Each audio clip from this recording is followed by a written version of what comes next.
Welcome to Transformative Principal. I'm your host, Jethro Jones, and you can follow me on Twitter at Jethro Jones.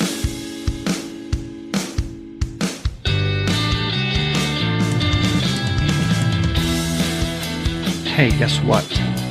I've got a book coming out. How exciting is that? It's called School X, and it's all about helping you as a principal be a designer of your school and not just a manager. So I hope you'll check it out. You can download the free chapter at schoolx.me. So just go to schoolx.me to download the first free chapter. And once you get it, hit reply to the email and tell me what you think. Looking forward to sharing that with you. That's schoolx.me. This episode is brought to you by John Catt Educational, a professional development publisher serving as the global leader in combining both research and practice in all materials. Find timely PD publications to support yourself and your faculty by visiting them online at us.johncattbookshop.com. Great instruction gets students engaged. TeachFX equips teachers with the instructional strategies and job-embedded feedback they need to get students engaged in virtual or in-person classes. Learn more about TeachFX and get a special offer at teachfx.com/transformativeprincipal. I am excited to be a media partner for the Conrad Challenge. The Conrad Challenge is this amazing educational experience that allows students to create real-world applications to solve problems that we are facing today. It's amazing. Check out more at conradchallenge.org. That's conradchallenge.org.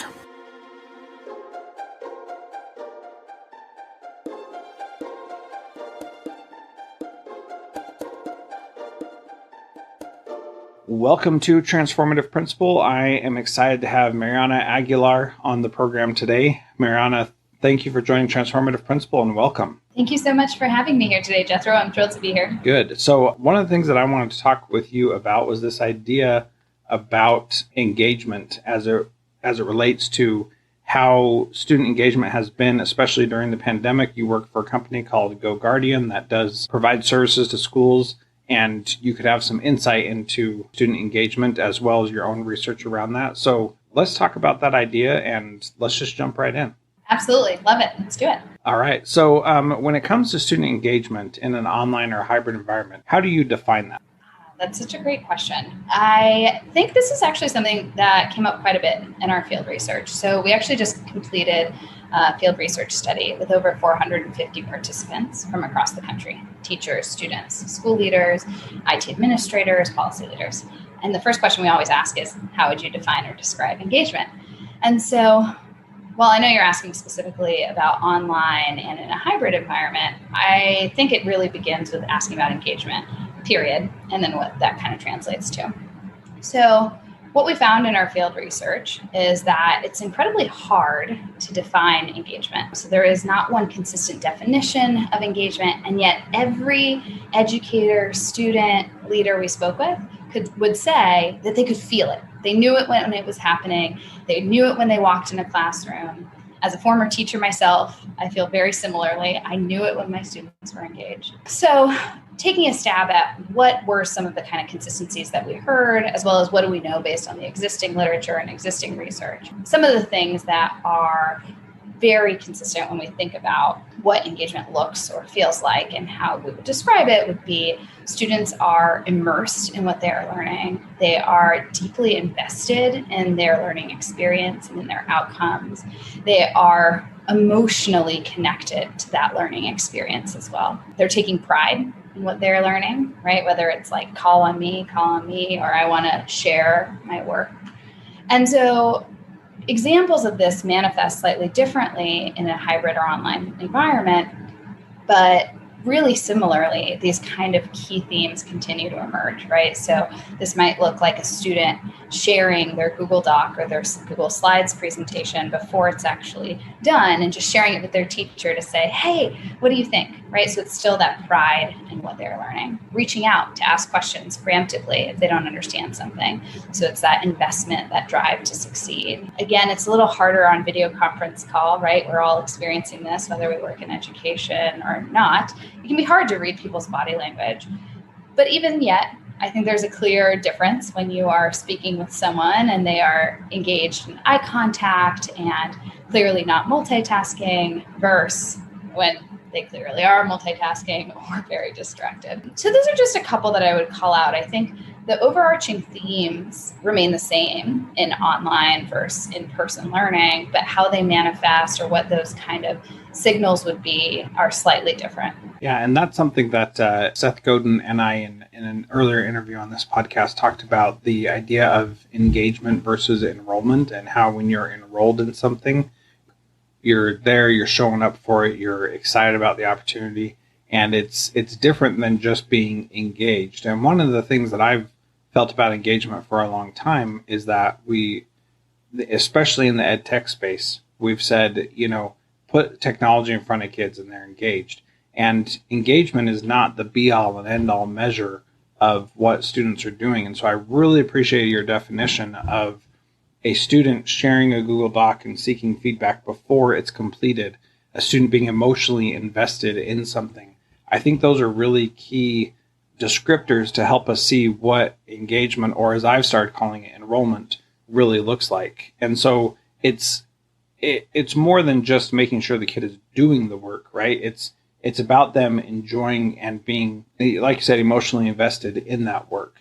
And there's got to be some ways that you support that or turn that off when it comes to students being engaged. So what does that look like? How do you turn that on when you're doing work with students? That's such a great point. I really appreciate that you called that out about how difficult it is to even define or quantify engagement, especially right now in this remote learning context. We're seeing so many districts and even some, ed tech companies, right, that are really trying to figure out how can we create some type of metric to understand when students are engaged or enrolled. And they're looking at things like logging into a device or not logging into a device. And the reality is that might be the best proxy that we as an education system have right now, but it just doesn't even come close to telling the whole picture. So I think the second piece, right, actually, so sorry to ask this, Jethro. Can you remind me of the second part of the question? I wanted to make sure to respond to what you had said. Yeah, no problem. How to turn on engagements for students, especially in an online space. Yes. Great question. So there's so many different tactics and strategies that teachers pull on when they're in person. And in a remote learning context, it can feel very different, and it is in many ways. But in certain ways, it's actually similar in that you can draw on similar tactics. So a couple key things come to mind, and these are a lot of what we heard in the field research, as well as what's common in the existing literature as well. So one would be, for example, building that strong teacher-student relationship is still really important, just the way it is in a classroom, right? Having a trusting culture, a trusting classroom culture where students feel comfortable to take risks, to ask questions is key. And it is even more key in a remote learning context where students might feel even less confident taking themselves off mute to ask a question in front of all of their peers. It is that much more difficult for the teacher to create that relationship with the students. But that is one key factor. So certainly building those strong, trusting relationships and creating that classroom culture is essential. Well, I was just gonna add about the idea of like whether or not kids are actually engaged or logged into something. In the spring when the schools shut down, we were having these district meetings, and they were, for me to be there was really quite pointless, to be honest. And so I was engaged, quote unquote, because I was logged in, I was at the meeting. But what I actually did is Zoom had that feature where you could, do a virtual background with a video. I actually recorded myself for about a minute and then set that as my virtual background so that then I didn't have to actually be there. And it looked like I was there. And this is like really childish, silly stuff, right? But at the same time, I recognized that I didn't need to physically be sitting there watching the screen because they weren't doing anything that was like where I needed to actually be in that synchronous meeting. So I put my AirPod in, I listened to the whole thing, but I walked on the treadmill all the time to get a little bit of exercise, and it was over off to the side. And so, like, yeah, you can sure do, a bunch of different things to track engagement, but that doesn't really help with what you said is so important, which is having those relationships so that people want to be engaged in the conversation. Oh man, that is a great anecdote and a great example. Certainly, right? Having your face on the screen doesn't necessarily mean you are engaged in what you are learning at all. I'm going to use that story. That is a really good one. Yeah, I think that's a really great point. And this is one of the struggles, right? It's like a lot of historical research has used attendance in traditional in-person classrooms as a measure of engagement. And it's essentially very similar to saying like a student logged in or did not log in. And that is sure the baseline, but it's hardly the pinnacle of what we're really striving for as an education system.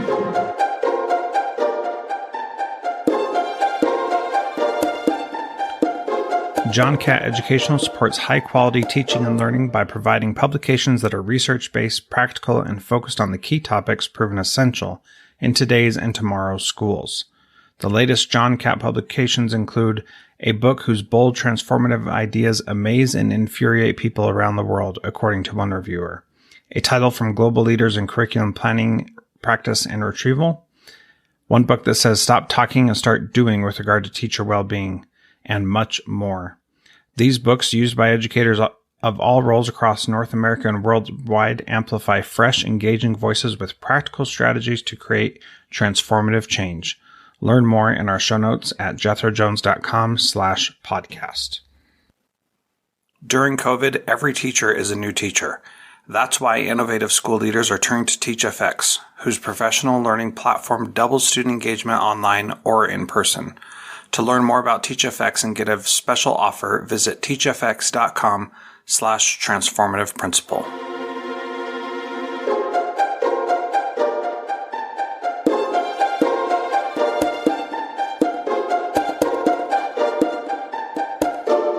Yeah, so what suggestions and advice do you have for teachers and principals to start increasing that engagement for their kids so that they're doing things that build those relationships, they're doing things that help the kids want to be involved? Where do you start with that? Yeah, great questions. So I would say certainly the relationships piece is big.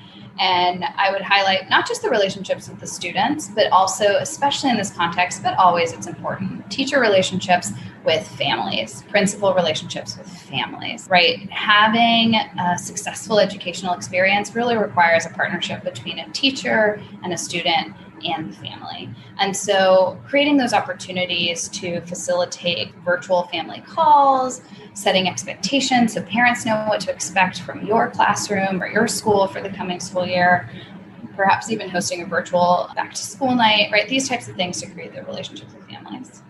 From a pedagogical standpoint, I think about some instructional practices, for example, smaller groups. So if you're teaching 30 students and you can break out into smaller breakout groups, that can be really powerful so that students feel more comfortable speaking up. And we all know that it's not particularly productive to have a 20-person discussion in a Zoom call. Definitely not if you're an adult, but even more so if you're a child, right? It's already awkward enough for adults. And so I think that's one. Another piece here I would say is there's some best practices that teachers do, right? Like check for understanding. Give me a thumbs up if you understand. Or on a scale of 1 to 5, how confident are you feeling knowing how to solve 7 times 7? 5, I could do it on the back, with my eyes closed in 2 seconds. 1, I'd need a pen and paper, right? You can still do that on a video conference call. You can pose a question to your whole class and ask them to hold 1 to 5 or thumbs up, thumbs down. And so you're still getting this kind of check for understanding. You can also do exit tickets in the chat, right? So again, another common practice as an educator are these exit tickets to get a gauge of where your students are. And so you could actually do an exit ticket question where you have students chat in their response. And so again, you're getting a pulse of where your students are. I think one of the key things when it comes to instructional practices in a remote learning context for engaging students is beginning to get creative with the technology, and it doesn't have to be complex. You could just be using video conference and the actual chat tool on the side. And even that, if you're varying that up between like, I'm going to pose a question to the whole class, everybody chat their response, to cold calling or inviting people to have a discussion, you're now creating a more dynamic environment for the students. Well, and to that last piece, I'd like to add that you can also, with that, you can have students write their response before anybody speaks, which is a great technique that we use in the classroom all the time. But also that's something they can type out their response, and then they're just reading their response, which I think adds some value to that conversation as well. Going back to that idea of, having a discussion with multiple people in a Zoom call, it's not really that effective because you lose your train of thought. People are talking and you get distracted, or the conversation moves on, and it's really hard to go back. But one thing that I would love to see more of is this idea of write down your response, and then we're just going to read, and everybody's going to give their response. That way, everybody has a chance to participate. Everybody's involved. Then after you've done that, then break out into the smaller groups so that the teacher can see everybody's had an opportunity to respond. But then also the kids can go deeper in smaller groups, or, variations of that. Those are all things that I think are really good. A couple months ago, you wrote an article in EdSource about young people being able to change the world, and gave a couple of examples of them being given the opportunity to do that. Can you talk a little bit about how that can help them be engaged? And you gave the story of the Tennessee former governor recruiting kids to do coaching, and then also the kid in Flint, Michigan, who did the chemistry thing to make sure that he was testing the water appropriately. You know the details better than I do, I'm sure, but just wanted to remind you of those two examples. Yes, absolutely. Great call. And I couldn't agree with you more on having students type out their responses. By the way, I would just add to that it also supports different processing styles, right? So for some students who want to be able to process internally or independently, or may not feel confident processing aloud, you're giving that opportunity. So you're differentiating to the different processing styles as well. So wholeheartedly agree, and just wanted to double down on that. And I'm so glad you brought up this piece about project-based learning, though, or community-based learning. And really, there's an opportunity to bring the two together. And so the article that you're referencing really talks about a couple of examples, one in which students did a project-based learning assignment in which they were examining and trying to identify lead and how that impacts health outcomes. And the point here in this article, and what I would double down on here, is that especially right now, but really always, students want to feel like they are having an impact on the world. We all do, whether we're 10 or 15 or 40, right? That's what fires us up, to know that we are having an impact on the lives of people around us and in our community. And so at a time like this, when things are uncertain, we are uniquely well positioned as educators to be able to bring students into the problem-solving process by identifying opportunities for them to learn while contributing to their community. And this doesn't have to be particularly complex. If you're a teacher or a principal, you can literally identify opportunities in your own community. Perhaps you walk by a restaurant that used to be really popular and buzzing, and it looks like they're having a really hard time making the transition to outdoor seating, perhaps. Right? You can go in and have a conversation and ask them what they're finding particularly challenging. And maybe that you end up creating a partnership between your school and that restaurant. And it could be a project opportunity for a high school English class to write articles for that restaurant's website to help drive up attention. Maybe you have a photography class where they can actually go in and practice taking photos, right? Of course, you want to observe social distance. So maybe it's like one student or two students at a time, and they have an opportunity to take photos. You could also think about, if you have math or geometry courses, how can they repurpose the outside space that they do have accessible to them? Maybe they only have a small area on the sidewalk. How can they optimize that space for customers? And you actually have students thinking about essentially floor plans and layouts, right? And so instead of having them do these worksheets of like calculate the area of this square, because that feels so disconnected from anything you would do in real life anyway, you're giving them a real life problem and you're grounding it for them in information that they need to learn and they need to master. And they're going to have an opportunity to apply it, which we also know based on, Bloom's taxonomy, that this type of application of knowledge also draws on greater cognitive resources. And so students are more likely to internalize this learning as well. So it's really a win-win. If you can identify these opportunities, it's a really powerful learning experience for the students. It's also incredibly meaningful for them. And so you start to drive this inherent engagement. because people want to have an impact. They absolutely do. And, we were talking about Kodiak before we started this call. And one of the things that we did in Kodiak was we built a hoop house, greenhouse for our students.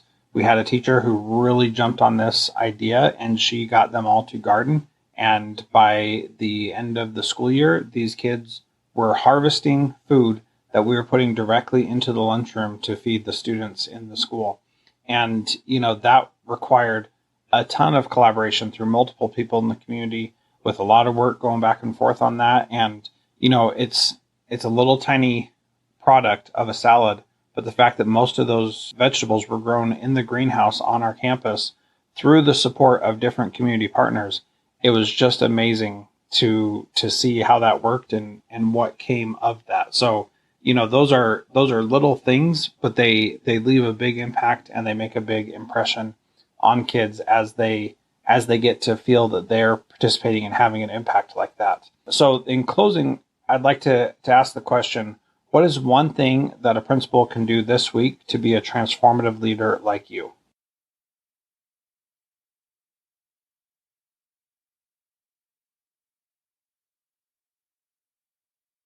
Oh, what a great question. And thank you for saying that. I think I would say one thing to being a transformative leader at a school and in general is to look for opportunities everywhere. So kind of what I just highlighted here, whether you're walking down the street and you see this restaurant, there are opportunities all around you to draw in resources for your school. They may not seem obvious at first, but really I would challenge anyone who's listening to this podcast to try to identify those opportunities in unlikely places, because they really are all around. It's just about changing the perspective to see them that way. Yeah, I think that is great advice. And Mariana, I want to thank you for being part of Transformative Principal. This has been a great conversation. If you'd like to connect with Mariana, you can find her on Twitter at @MarMarAguilar.